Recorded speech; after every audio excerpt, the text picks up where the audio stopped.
Ayon sa mga kritiko, ang hindi pagsunod sa PBA standard ang dahilan kung bakit lagi tayong kulelat sa international basketball. Batikos ni Representative Edsel Lagman, hindi niya excuse na matagal na nakaplanong bakasyon at may travel authority si Inday. Dagdag pa ng mga kritiko, ang dapat na slogan niya ay, "Bising umalis sa oras ng krisis." Ayon naman sa China, ang nasabing droga ay nakuha ng mga atleta nang kumain ng mga ito ng contaminated ng karne sa isang burger restaurant. Reaksyon ng mga netizens, galingan nyo naman ang paggawa nyo ng alibay.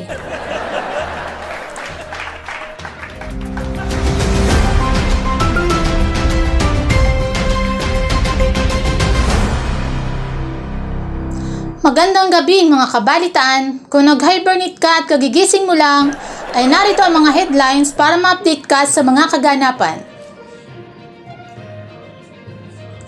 Jude Bacalso na pagkamalang lalaki, kaya't parang bata ang nagtantrom at nagpatayo ng waiter. Donald Trump nag-back out sa debate kay Harris sa ABC Network. Mas gusto niya raw sa Fox Network para may kakampi siya. PBA nag-implement ang 4-point system. Ayon sa mga kritiko, hindi PBA standard kaya kulela tayo sa international basketball. Chinese athletes di pumasa sa Olympic drug test. Ayon sa China, nakuha raw ito sa mga contaminated burgers. Carlos Yulo naggamit ng unang gold sa Paris Olympics. Saya na naman ang barangay nito. Woo!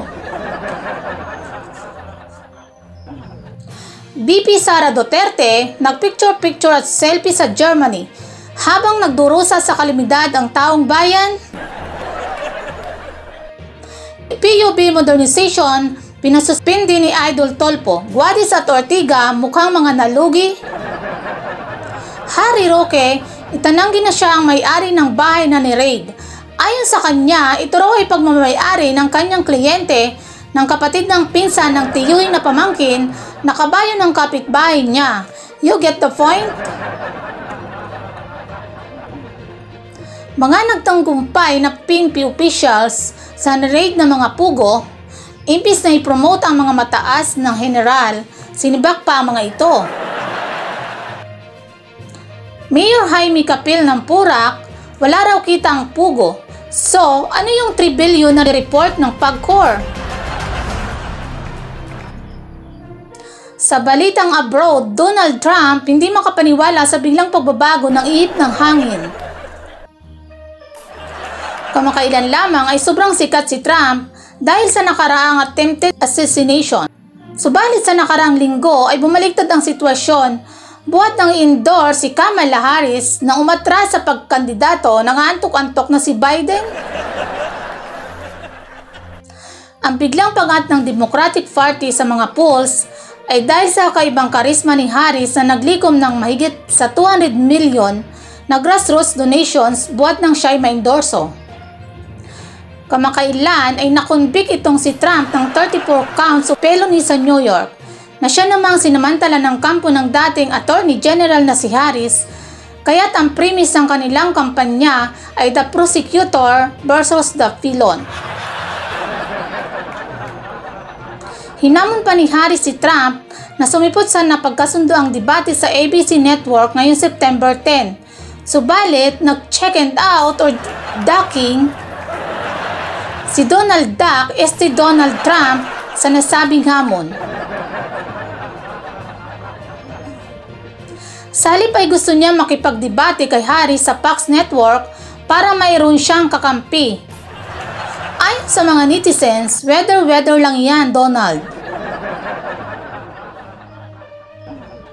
Sa balitang palakasan, mga Chinese na atleta, pinag-iinalaang gumamit ng droga sa Paris Olympics. Isiniwalat ng World Anti-Doping Agency na bumagsak sa drug test ang ilan sa mga atletang Chinese swimmer sa nakaraang Tokyo Olympics.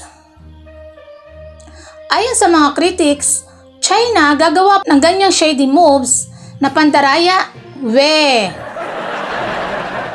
Marami ang ngayon nagdududa kung magiging patas ba ang laban sa swimming competition dahil sa nasabing galawan ng China.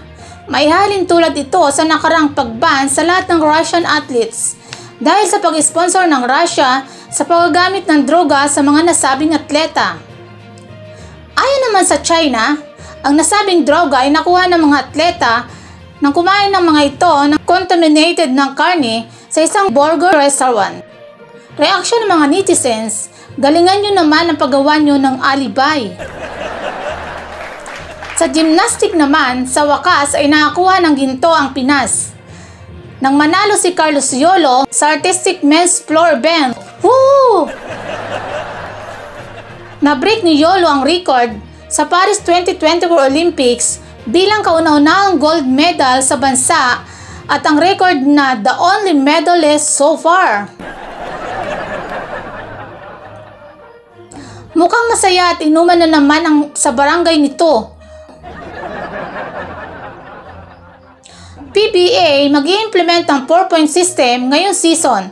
Reaksyon ng ilang mga coach ay hindi sila nakonsulta hinggil dito. Ayon sa mga kritiko, ang hindi pagsunod sa FIBA standard ang dahilan kung bakit lagi tayong kulelat sa international basketball.